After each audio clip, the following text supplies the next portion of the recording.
হযরত আদম আলাইহিস সালাতু ওয়াস সালাম বললেন, না না না, এটা মানা যাবে না। আল্লাহর বিধান যেটা ছিল সেটাই তোমাকে মানতে হবে। আল্লাহর বিধান ওভারটেক করে তুমি চলতে পারবা না, আমি মানব না। তাহলে কি করা? যখন হাবিল আর কাবিলের ভিতরে দ্বন্দ্ব লেগে গেল, কাবিল কোনোভাবেই মানে না। হযরত আদম আলাইহিস সালাতু ওয়াস সালাম বললেন, তাহলে তোমরা আল্লাহর রাহে কুরবানি দাও। আল্লাহ পাক রব্বুল আলামিন যার কুরবানিটা কবুল করবেন সেই একলিমাকে বিবাহ করবে, আর যার কুরবানি আমার দয়াময় আল্লাহ কবুল করবেন না সে একলিমাকে বিবাহ করতে পারবে না। হাবিল বকরি চড়াইতো, রাখাল ছিল, আর কাবিল কৃষি কাজ করত। হাবিল আবার তার বকরির চড়ানোর মধ্য থেকে, বকরির পাল থেকে সুন্দর দেহ বিশিষ্ট একটা বকরি পারে নিয়ে গেল, আর কাবিল তার কৃষি কাজগুলার কৃষি পণ্যের মধ্য থেকে নিম্ন শ্রেণীর পণ্যগুলি সে কুরবানি দেওয়ার জন্য পাহাড়ে নিয়ে গেল। আলহামদুলিল্লাহি নাহমাদুহু ওয়া নাস্তাঈনুহু ওয়া নাস্তাগফিরুহু ওয়া নু'মিনু বিহি ওয়া নাতাওয়াক্কালু আলাইহি ওয়া নাউযু বিল্লাহি মিন শুরুরি আনফুসিনা ওয়া মিন সাইয়্যাতি আ'মালিনা। من يهده الله فلا مضل له ومن يضلله فلا هادي له، ونشهد أن لا إله إلا الله وحده لا شريك له، ونشهد أن سيدنا وسندنا وحبيبنا ومولانا محمدا عبده ورسوله، أرسله بالحق بشيرا ونذيرا وداعيا إلى الله بإذنه وسراجا منيرا. أما بعد فأعوذ بالله من الشيطان الرجيم. بسم الله الرحمن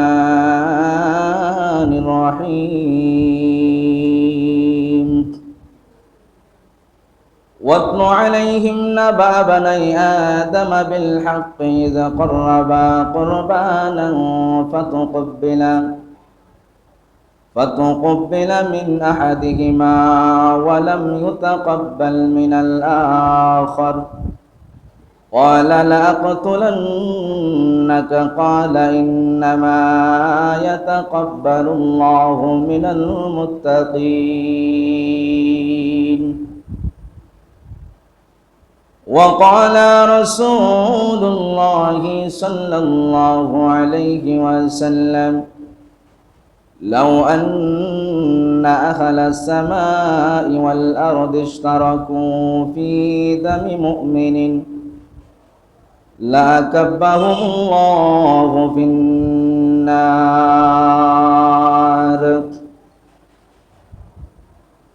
أو كما قال النبي عليه الصلاة والسلام.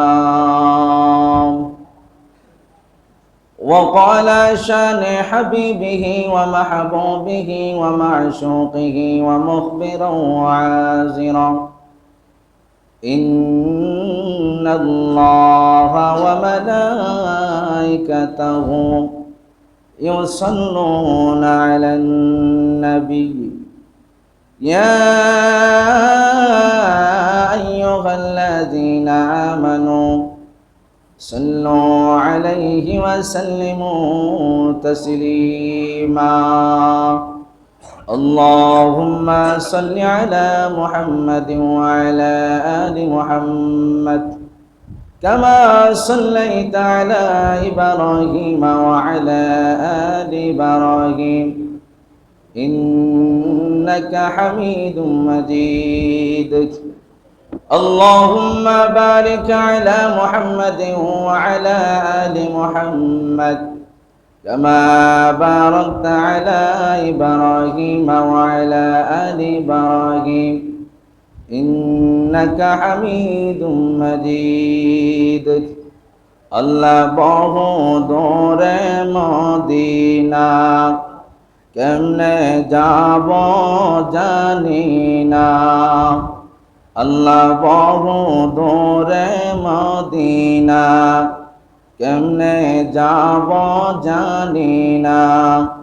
দয়াল আল্লাহ দয়া কর, দয়াল আল্লাহ দয়া কর, পোড়াও মনের বাসনা। বালাগাল উলা বিকামালিহি, কাশাফাত দুজা বিজামালিহি, হাসনাত জামিউ খিসালিহি, সাল্লু আলাইহি ওয়া আলিহি। আলহামদুলিল্লাহ। আল্লাহ জাল্লা জালালুহুর দরবারে অসংখ্য অগণিত শুকর ও সুজুদ যে মহান সুবহানাহু ওয়া তাআলা আমাকে আপনাকে মহব্বত করে ভালোবেসে পবিত্র জুমার দিনে জুমার নামাজ আদায় লক্ষ্যে দুনিয়াবি সমস্ত ঝামেলা কি অপেক্ষা করে আল্লাহর ঘর মসজিদে বসে নামাজের পূর্ব মুহূর্তে পবিত্র কোরআন ও হাদিস থেকে আলোচনা বলা ও শোনার জন্য যে মহান মালিক আমাকে আপনাকে কবুল করেছেন, অন্তরের অন্তঃস্থল থেকে জবান খুলে উচ্চ কণ্ঠে শুকরে পড়ি আলহামদুলিল্লাহ।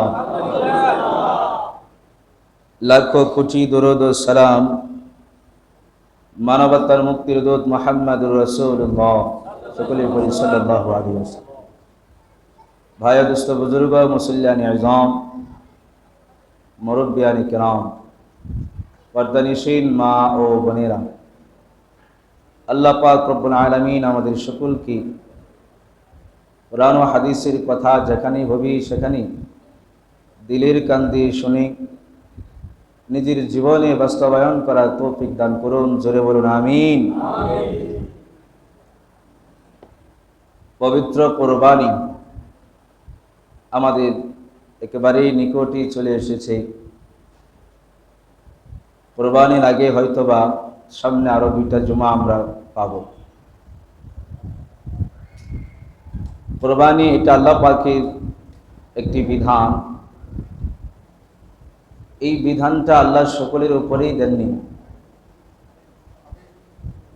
যারা সাহেবে নিসাব তাদের উপর কোরবানি ওয়াজিব, কোরবানি দিতে হয়। যদি কোনো ব্যক্তি যদি সামর্থ্য থাকার পরেও কোরবানি না দেন, নবী সাল্লাল্লাহু আলাইহি ওয়াসাল্লামের কঠিন এক ধমক, সে যেন আমার ঈদগাহে না আসে। জোরে বলেন নাউজুবিল্লাহ। হজের মৌসুম চলছে, সারা পৃথিবীর থেকে মানুষ পঙ্গপালের নেই, পাগলের বেশি আল্লাহর মহব্বত অর্জনের লক্ষ্যে আল্লাহর দরবারে কাবা ঘরের প্রান্তরে যে হাজির হচ্ছে। আমরা মন থেকে দোয়া করি আল্লাহ পাক সকলকে হজ্জে মাবরুর নসিব করুন। জোরে বলুন আমিন। সম্মানিত হাজিরিন, আমি আপনাদের মাঝে যে আয়াতে কারিমা তেলাওয়াত করেছি, এই আয়াতে কারিমার মধ্যে আল্লাহ পাক নবীজিকে সম্বোধন করে বলছেন, আপনি তাদেরকে শুনিয়ে দিন একটি ঘটনার কথা। আল্লাহ বলছেন এই ঘটনা সকলকে শোনার জন্য নবীজিকে দাওয়াত দিয়েছেন। আল্লাহ নবীজিকে বলেছেন সকলকে শুনিয়ে দিন। আসুন, এই ঘটনা থেকে আমাদের শিক্ষার অনেক কিছু রয়েছে। অল্প সময়ে যতটুকু সম্ভব আমরা দিলের কান দিয়ে শুনবো ইনশাআল্লাহ। সম্মানিত হাজিরিন মুসল্লিয়ানি আযম, আল্লাহ সুবহানাহু ওয়া তাআলা আমাদেরকে যে একটি বিধান দিয়েছেন, কোরবানির বিধান। কোরবানি এটা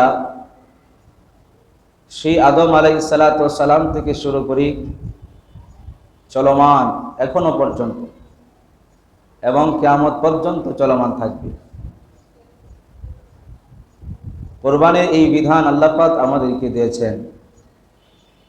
পৃথিবীর জমিনে সর্বপ্রথম কোরবানির ইতিহাস, সর্বপ্রথম কোরবানির ঘটনা আল্লাহ সুবহানাহু ওয়া তাআলা নবীজির মাধ্যমে আমাদেরকে জানাইতেছেন।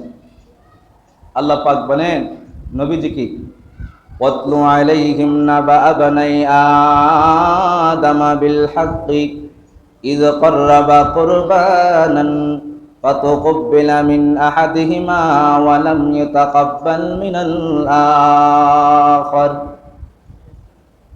আল্লাহ বলেন যে হে মুহাম্মদ, হে নবী, হে আমার বন্ধু, আপনি পরিপূর্ণভাবে আদম আলাইহিসসালামের দুই সন্তানের ইতিহাস তাদেরকে শুনিয়ে দিন। কি ইতিহাস? আল্লাহ বলেছেন ইয ক্বাররাবা কুরবানান, যখন তারা কোরবানি দিল, ফাতুকব্বিলা মিন আহাদিহিমা, দুইজন কোরবানি দিয়েছে, দুইজনের একজন তার কোরবানি আল্লাহ কবুল করেছেন, ওয়ালাম ইউতাকাব্বাল মিনাল আখার, দ্বিতীয় জনের কোরবানি আল্লাহ কবুল করেন নাই। এবার আসুন, আল্লাহ কোরবানির কথা বলছেন, আসলে কি কোরবানি, ঘটনা কি, ইতিহাস কি? আদম আলাইহিসসালাম যখন পৃথিবীর জমিনে এসেছেন, যখন আল্লাহ পাক ওনাদের মাধ্যমে, স্বামী স্ত্রীর মাধ্যমে পৃথিবীতে মানবের সূচনা করবেন, একসঙ্গে দুইটি সন্তান ভূমিষ্ঠ হতো, একটা ছেলে একটা মেয়ে। আদম আলাইহিসসালাম যখন ওনার সন্তান ভূমিষ্ঠ হতো, একসঙ্গে দুইটি সন্তান ভূমিষ্ঠ হতো, পরবর্তীতে আবার সন্তান ভূমিষ্ঠ হলে আবার একসঙ্গে দুইটি সন্তান ভূমিষ্ঠ হতো। তো এইভাবে তো চলমান হচ্ছে। মানব বিস্তারের জন্যে, মানব আগমনের জন্যে বিবাহের বিধান সিস্টেম আল্লাহর পক্ষ থেকে দেওয়া হয়েছিল। প্রথম জন্মের সন্তান, তার সঙ্গে যে বোন হয়েছে সে বোনকে বিবাহ করা হারাম। পরে যে সন্তান হয়েছে একসঙ্গে দুইজন, দ্বিতীয় নম্বর জন্ম হওয়া মেয়ের সঙ্গে প্রথম জন্ম হওয়ার ছেলে বিবাহ বৈধ ছিল। কথাটা বুঝছেন?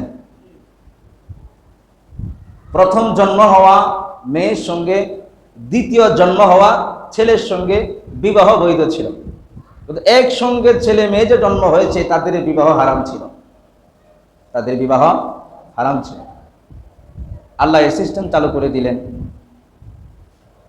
আদম আলাইহিসসালামের প্রথম সন্তান হযরত হাবিল, ওনার সঙ্গে ওনার এক বোন জন্ম হলো। হযরত হাবিলের সঙ্গে যে বোন জন্ম হয়েছে, এই বোনটা ছিল কালো। পরবর্তীতে জন্মের সময় কাবিল জন্ম হয়েছে। কাবিলের সঙ্গে এক বোন জন্ম হয়েছে, খুব সুন্দরী, খুব রূপসী, নাম ছিল একলিমা। এই একলিমা সুন্দরী আর প্রথম জন্মের বোন কালো। এখন যখন ওনারা প্রাপ্তবয়স্ক হলো, বিবাহ দিতে হবে, আদম আলাইহিসসালাম যখন বিবাহের আলোচনা করলেন, তখন কাবিল সে আপত্তি পেশ করলো, আমি আমার পূর্বে জন্মের আমার বোন হালাল যে বিবাহ করা, সে কালো, তাকে বিবাহ করব না। আমার সঙ্গে যে জন্ম হয়েছে একলিমা রূপসী সুন্দরী, আমি তাকে বিবাহ করব। এই যে একটা ঝামেলা শুরু হয়ে গেলাম। আদম আলাইহিসসালাম উনি চিন্তা করলেন, আমার সন্তানের এই ঝামেলা কেমনে মিটাইব। হাবিলের সঙ্গে কাবিল, কাবিলের সঙ্গে হাবিল। হযরত হাবিলের সঙ্গে যে বোন জন্ম হয়েছে ওই বোনটা ছিল কালো, আর কাবিলের সঙ্গে যে বোন জন্ম হয়েছে একলিমা, সে ছিল সুন্দরী। কাবিল তার সুন্দরী বোনকে, তার সঙ্গে জন্ম হওয়া যমজ বোনকে বিবাহ করতে চায়, অথচ ইসলামী বিধান এটা হারাম ছিল। আদম আলাইহিসসালাম বললেন, না না না, এটা হতে পারে না। আল্লাহর বিধান যেটা ছিল সেটাই তোমাকে মানতে হবে। যদি আল্লাহর বিধান না মানো তাহলে আমি মানতে পারবো না, তোমার বিবাহ সম্পূর্ণ করা আমার পক্ষে সম্ভব হবে না। কিন্তু কাবিল কোনোভাবেই মানে না। আমার সঙ্গে জমক হওয়া জীবনটা আমি তাকে বিবাহই করব। যত কিছুই হোক, আমাকে যতই বোঝাও না কেন আমি বুঝ মানব না। বর্তমান জামানার অবস্থা হলে এমন, মানুষ বড় সুন্দরীর পাগল, যদিও তার ভিতরে যদি গুণগত কোনো সুন্দর যদি নাও থাকে, যদি চরিত্র ভালো না থাকে, এরপরেও যুবকরা চামড়া সাদা সুন্দরী মেয়েদের জন্য পাগল হইয়া বিবাহ করে। কিছুদিন যেতে না যেতে সংসারের ভিতরে জাহান্নামের আগুন দাউ ধাউ করে জ্বলতে থাকে, ঠিক কিনা? কিছুদিন যেতে না যেতে জাহান্নামের আগুন দাউ দাউ করে জ্বলতে থাকে। কারণ গুণগত মেয়ে বিবাহ করে নাই, চামড়া সুন্দর বিবাহ করেছে। চামড়া সুন্দর বিবাহ করলে, আমি এক জুমাতে আলোচনা করেছিলাম, নবীজি বলেছেন 4টা বিষয় থেকে বিবাহ করবা। খেয়াল আছে? তার ভিতরে নবীজি বলেছেন ফাসফিরি বিজাতিদ দ্বীন তারিবাত ইয়াদাকা, দিনদারিকে তোমরা প্রাধান্য দিবা। বাকি 3টা গুণ যদি নাও থাকে, 4র্থ নাম্বার গুণ দিনদারি আছে, সততা আছে, ন্যায়পরায়ণতা আছে, সতীত্ব পবিত্র রেখেছে, এমন মেয়েকে যদি পাও, বাকি 3টা গুণ না থাকলেও দিনদারিকে প্রাধান্য দিয়ে বিবাহ করবা, তোমার সংসারটা দুনিয়াতে জান্নাতে টুকরা হবে। আমরা অনুসরণ করি? না, অনুসরণ আমরা করি না। নবীজির হাদিস অনুসরণ আমাদের মাঝে নাই। আমার মন যা চায়, যেভাবে চায় আমি সেভাবে চলি। অপরাধী কেউ আমরা অপরাধী সাব্যস্ত করি, যে অপরাধী না তাকেও আমরা অপরাধী বলে সাব্যস্ত করি। কথা বলেন ঠিক কিনা? আর কিছু মানুষ আছে, মানুষের দোষ খুঁজে খুঁজে ঘুরে ঘুরে বেড়ায়। কার দোষ খুঁজে বের করা যায়, কাকে কেমনে খারাপ বানানো যায় মানুষের চোখে। আপনার সঙ্গে আমার খুব গভীর সম্পর্ক, কিন্তু তলে তলে আপনাকে আমি খারাপ বানাইতেছি, আছে না নাই? যে সমস্ত ব্যক্তিদের এমন গুণ আছে, আমি অনুরোধ করে বলবো এই গুণগুলি বাদ দেন। যদি এই গুণ নিয়ে যদি চলতে থাকেন আর এই অবস্থায় যদি মারা যান, নবীজি আল্লাহ কোরআনের মধ্যে বলেছেন ওয়াইলুল লিকুল্লি হুমাযাতিল লুমাযা, ছিদ্রান্বেষণকারীরা কখনোই জান্নাতে যেতে পারবে না। অতএব যদি মুসলমান আপনার ঈমান যদি মজবুত রাখতে চান, এই জবানটার সংযত করতে হবে, জবানটাকে পবিত্র বানাইতে হবে। মানুষের দোষ খুঁজে খুঁজে বেড়ানো যাবে না, ঘোরাফেরা করা যাবে না। নিজের ভিতরে কত দোষ রয়েছে, নিজের ভিতরে কত অন্যায় রয়েছে, নিজের দোষগুলি আমরা খুঁজে খুঁজে বের করে সংশোধনের চেষ্টা করব, তবে আমি সত্যিকারের মুমিন হইয়া কবরে যেতে পারব। আর আমার চরিত্র যদি এমন হয়, মানুষের দোষ খুঁজে খুঁজে বের করে মানুষকে অপবাদ দেওয়া, মানুষকে ছোট বানানো, মানুষকে খারাপ বানানো, আল্লাহর কসম মৃত্যুর সময় কিন্তু আমার কালিমা নসিব হবে না। সাবধান হয়ে যান, সতর্ক হয়ে যান, আজকে থেকে ছেড়ে দেন। আর কিছু মানুষ আছে হুজুরগুর দোষ ধরার জন্য উৎপাইতে থাকে, কথা কোন ঠিক কিনা? হুজুরদের দোষ ধরার জন্য উৎ পেতে থাকে, কিভাবে হুজুররা ছুটে পড়বে। আর কিছু নাস্তিক মার্কা মুসলমান আছে, যারা কোন হুজুরের কোন ধরনের যদি একটু দোষ পায়ালা, তাহলে সারা দুনিয়ার সমস্ত হুজুরদেরকে ধোয়া একদম সাইজ করে ছাইড়া দেয়, আছে না নাই? জোরে বলেন আছে না নাই? সম্প্রতি আপনারা একটা ঘটনা দেখেছেন, বাংলাদেশে খুবই চলমান ভাইরাল বিষয়, নেত্রকোনার একটা কাহিনী, এক মহিলা মাদ্রাসা এক হুজুরে নিয়ে, অনেকেই জানেন। অথচ হুজুর বলছে, আমি যদি সত্যিকারের দোষারোপ হই, বাংলাদেশের আইন যে শাস্তি আমাকে দিবে, আমি সেই শাস্তি মাথা পেতে মেনে নিব। তবে আমার আর্য হচ্ছে ডিএনএ টেস্ট করার পরে আমি যদি সাব্যস্ত হয়, আমাকে যে শাস্তি দিবে আমি সেই শাস্তি মেনে নিব। তবে ডিএনএ টেস্ট করার আগে আমাকে দোষী সাব্যস্ত করে আসল দোষীকে মুক্তি দিতে পারবেন না, আসল দোষীকে পার পাওয়ার সঠিক করে দিবেন না। এটা বলার পরেও সেই আলেমকে গ্রেফতার করে এখন জেল হাজতে নিয়েছে, তাকে রিমান্ডে মঞ্জুর করা হয়েছে। এরপরে বাংলাদেশের কিছু নাস্তিক মার্কা মুসলমান সারা বাংলাদেশের কওমি মাদ্রাসা বন্ধের স্লোগান দিচ্ছে। এরা আসলে ইসলামিক কোন সিলেবাস তাদের ভিতরে থাকলেও ইসলামের আদর্শ তাদের ভিতরে নাই। এর আলেমদের কোনো দোষ যদি কোনো রকম কোনো ধরনের দোষ খুঁজে পায়, তাহলে মাদ্রাসা বন্ধের চক্রান্ত আসল কাহিনী তার ভিতর থেকে ফুটে ওঠে। জুড়ে বলে ঠিক কিনা? একজন ব্যক্তি দোষ করেছে, মাদ্রাসা কি করেছে? সারা বাংলাদেশের কওমি মাদ্রাসার বিরুদ্ধে নেমে গেছে। এখন মাদ্রাসা বন্ধ করতে হবে। আরে ভাই, স্কুল কলেজ কি পবিত্র? এখানে কি হয় না? এখানে এই ধরনের কাজ হয় না? অহরহ হচ্ছে। 11 বছর, 7 বছর, 5 বছর অজস্র মেয়ে ধর্ষিতা হচ্ছে স্কুল কলেজে। আজও পর্যন্ত তাদের জবান থেকে স্কুল কলেজ বন্ধের স্লোগান আসে না। স্কুল কলেজ বন্ধের, স্কুল কলেজের বিরুদ্ধে কোন স্ট্যাটাস তার ফেসবুক থেকে প্রকাশ করে না। আসলে মূলত এরা সমাজে শান্তি চাই না। এরা জানে যে একটা মহিলা যদি মাদ্রাসায় পড়ে আলেমা হয়, তাহলে সে রূপসী হলেও জান্নাতি হবে, তার চরিত্র ভালো থাকবে, সমাজ ভালো থাকবে, তার গর্ভে থেকে যে সন্তানগুলি ভূমিষ্ঠ হবে তারা জগতের শ্রেষ্ঠ আলেম হবে। এরা হতে দিতে চাই না, এরা হতে চাই না, এরা চাই না যে সমাজের মানুষগুলি জান্নাতি হয়ে যাক। জুড়ে বলতে হবে ঠিক কিনা? এই জন্য আমার ভাইয়েরা, হযরত আদম আলাইহিস সালাম বললেন, না না না, এটা মানা যাবে না। আল্লাহর বিধান যেটা ছিল সেটাই তোমাকে মানতে হবে। আল্লাহর বিধান ওভারটেক করে তুমি চলতে পারবা না, আমি মানব না। তাহলে কি করা? যখন হাবিল আর কাবিলের ভিতরে দ্বন্দ্ব লেগে গেল, কাবিল কোনোভাবেই মানে না। হযরত আদম আলাইহিস সালাম বললেন, তাহলে তোমরা আল্লাহর রাহে কুরবানি দাও। আল্লাহ পাক রব্বুল আলামিন যার কুরবানিটা কবুল করবেন সেই একলিমাকে বিবাহ করবে, আর যার কুরবানি আমার দয়াময় আল্লাহ কবুল করবেন না সে একলিমাকে বিবাহ করতে পারবে না।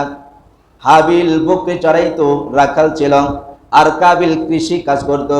হাবিল আবার তার বকরির চরের মধ্য থেকে, বকরির পাল থেকে সুন্দর দেহ বিশিষ্ট একটা বকরি পারে নিয়ে গেল, আর কাবিল তার কৃষি কাজগুলা, কৃষি পণ্যের মধ্য থেকে নিম্ন শ্রেণীর পণ্যগুলি সে কুরবানি দেওয়ার জন্য পাহাড়ে নিয়ে গেল। দুইজনে মিলে কুরবানি দিল।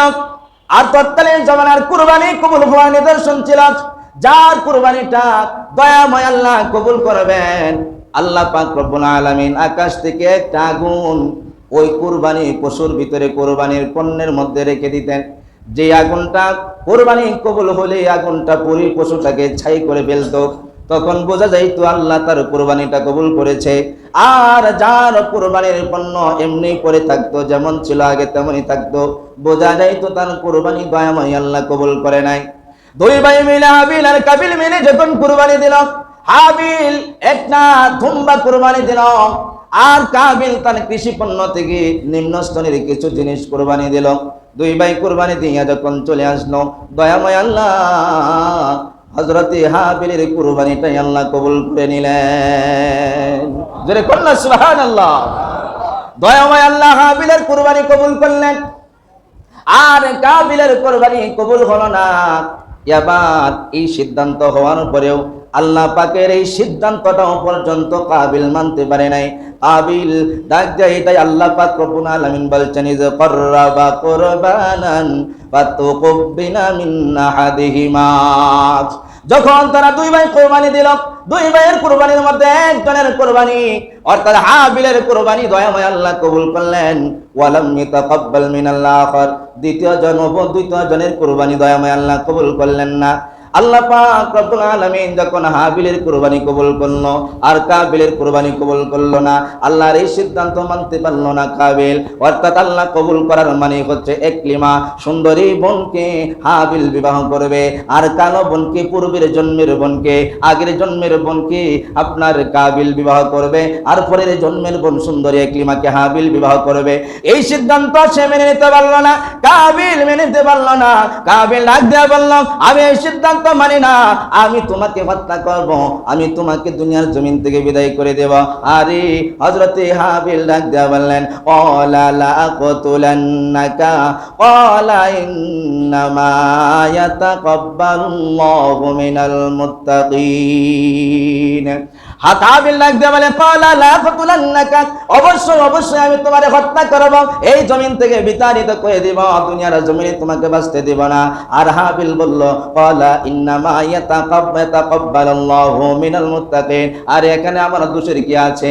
এখানে তো আমার কোনো কর্তৃত্ব নাই, এখানে আমার কোনো হাত নাই। কুরবানি কবুল হওয়া না হওয়াটা পুরাটাই আল্লাহর হাতে, এখানে আমার কি দোষ তুমি খুঁজে পেয়েছ? আল্লাহ তো মুত্তাকিদের কুরবানি কবুল করেন। মানুষ দেখানো যেন কোরবানি, গোশত খাওয়ার জন্য কোরবানি, মানুষ যেন ভালো বলে এমন কোরবানি দয়াময় আল্লাহ কবুল করেন না। আল্লাহ মুত্তাকি যারা আছে, পরহেজগার যারা আছে, আল্লাহর জন্য যারা কোরবানি দেয়, দয়াময় আল্লাহ তাদের কোরবানি কবুল করে। সুবহানাল্লাহ। আমার ভাইরা, লম্বা একটা কাহিনী, লম্বা এক কাহিনী। আল্লাহ যদি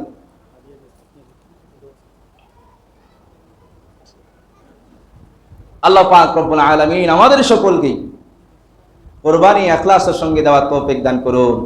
কোরবানি একেবারে সন্নিকটে আপনারা প্রস্তুতি গ্রহণ করুন। যাদের সামর্থ্য আছে আপনারা ভালো সুন্দর পশু দেখে তারপরে কোরবানি দিবেন। আল্লাহ পাক আমাদের সকলকেই কবুল মঞ্জুর করুন। জোরে বলুন আমিন।